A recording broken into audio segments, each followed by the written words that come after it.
मुंबईचे जेवढे सहकारी असतील, सपोज शिंदेवाडीतील असतील, बंड्या वगैरे, मोहनदादा वगैरे, सर्व वैभव वगैरे आम्ही या तेराव्यासाठी आज आलेलो आहे, आज सरांचा आशीर्वाद घेण्यासाठी.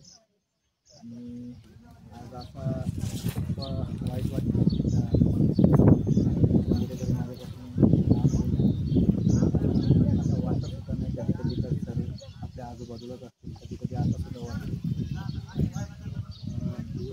आणि त्यांची मैत्री आणि मैत्रीचं रूपांतर घनिष्ठ नात्यात कसं झालं, ओळख कसं झालं? सर्वप्रथम 6 महिने झाले. 6 महिन्याआधी सरांनी मथुरशी बिंदोरसाठी 2 शर्यती केल्या. त्या शर्यती अतिशय मैत्रीपूर्वक झाल्या. कधीच अशा शर्यती माझ्या झाल्या नव्हत्या, पण सरांसोबत एकदम आनंदात आणि उत्सवात शर्यती झाल्या. म्हणजे सर अरुणसुद्धा एवढे गुण गायचे मथुरचे, आणि मथुरवरती असलेलं प्रेम आणि माझ्यावरती असलेलं प्रेम ते नेहमी व्यक्त करत राहायचे. प्रत्येक बाईटमध्ये यूट्यूबला लाईव्ह यायचे तेव्हासुद्धा. तर आणि त्याच्यानंतर काही प्रसंग माझ्यावर आले, काही प्रसंग सरांवर आले. एकामेकाला पैरे लागत होते, आमचे बैल लागत होते, एकामेकाला नंदी लागत होते. ते आम्ही एकामेकाच्या वाईट काळात उभे राहिलो. आणि मुंबईमध्ये माझ्यावर सगळ्यात मोठा प्रसंग आला होता.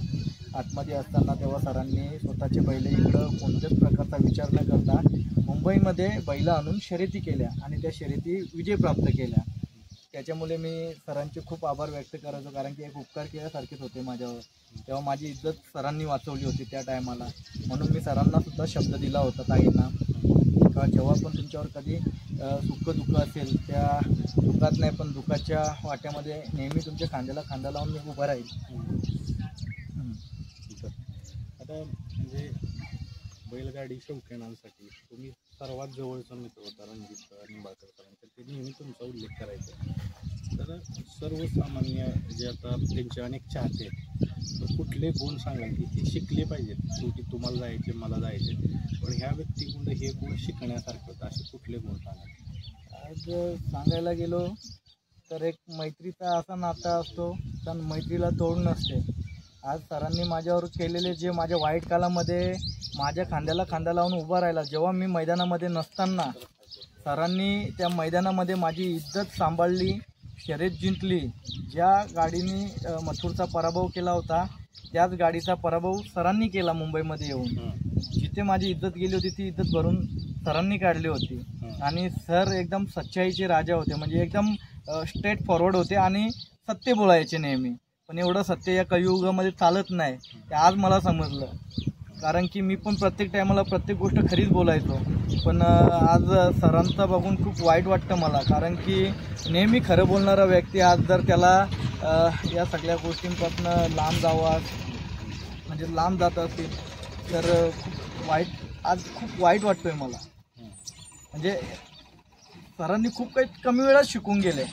आज मी बक्कासूर आणि मथुर ज्या मैदानाला पळाला, त्या मैदानामध्ये मला 40 किलोमीटर बुलेटवर बाईकवर त्या मैदानामध्ये नेला होता ना. 2 दिवसानंतर अशी ही घटना झाली. म्हणजे मला कमी दिवसात खूप सरांनी त्या दिवशी माझ्यासोबत सर 2 वाजेपर्यंत होते रात्री, जे खूप गप्पा गोष्टी केल्या आम्ही, मस्त एकत्र बसून हसू मजाक वगैरे या सगळ्या गोष्टी घडल्या आमच्यामध्ये. आणि खूप जीव लागला होता एकमेकांच्यात. कारण की सकाळी कधी उठलो ताई पण फोन करायची, सर पण फोन करायचे. म्हणजे मला एक एवढा सरांवर भरोसा होता, त्या सरांना मी कोणती गोष्ट बोललो या कोणता शब्द टाकला सरांकडे, तर मला कोणत्याच गोष्टीमध्ये नाही नव्हते बोलत. म्हणजे एकदम हक्काचे झाले होते. जर साताऱ्यामध्ये मी आलो कधी फलटणमध्ये, जसा वैभव आहे तसा सरसुद्धा माझ्याशी एकदम फॅमिलीसारखा झाला होता. म्हणजे एकदम फॅमिलीसारखे संबंध झाले होते, आमच्या कुटुंबासारखे.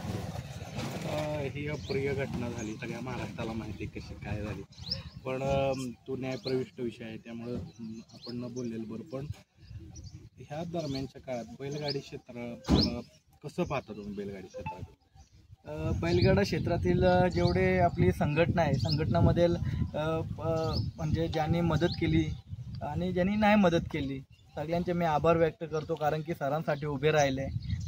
शिवाय आबा असतील, सचिन पैलवान असतील, बाकीची टीम असेल आपली, सगळेच जे होते त्यांचे तर आभार व्यक्त करणारच मी. कारण की वाईट काळामध्ये सरांसाठी उभे होते. आणि जे नव्हते त्यांचे सुद्धा आभार व्यक्त करतो. कारण की हा प्रसंग कोणावरही येऊ शकतो. लक्षात ठेवा गाडा मालकांनो, जेवढे आपले या महाराष्ट्रातील गाडा मालक आहेत, जर आपण आज उठवला नाही ना तर आपले गोड गरीब शेतकरी मेले असं समजा तुम्ही. कारण की आज सरांवर आलाय, उद्या दुसऱ्यावर येईल, परवा तिसऱ्यावर येईल, मग नंतर आपण काय शांत बसायचं का प्रत्येक वेळेस? तर आपण ठोक आणि चांगली भूमिका घेतली पाहिजे आणि जिथे सच्चाई आहे सच्चाईच्या सोबत आपण उभे राहिलो पाहिजेत. जेवढे पण गाडा मालक असतील, शर्यती शौकीन असतील आणि प्रेक्षक असतील, आपण सरांना न्याय देण्यासाठी मी तर सरांच्या शेवटपर्यंत सरांच्या फॅमिलीसोबत आहे. माझा लास्ट श्वासच सरांच्या फॅमिलीसोबत, लास्टचा श्वासापर्यंत मी त्यांच्यासोबत राहणार आहे. कारण की केलेली ही मैत्री खूप वेगळी होती सरांची ना माझी. त्यामुळे मी या वाईट काळामध्ये जिथे न्याय मिळवण्याच्या गोष्टीमध्ये मी सरांच्या फॅमिलीशी कनेक्ट राहणार आहे, त्यांच्यासोबत राहणार आहे. जिथे त्यांना माझी गरज लागेल, गरज भासेल, तिथे मी त्यांच्यासाठी एक भाऊ म्हणून त्यांच्यासोबत उभा राहणार आहे.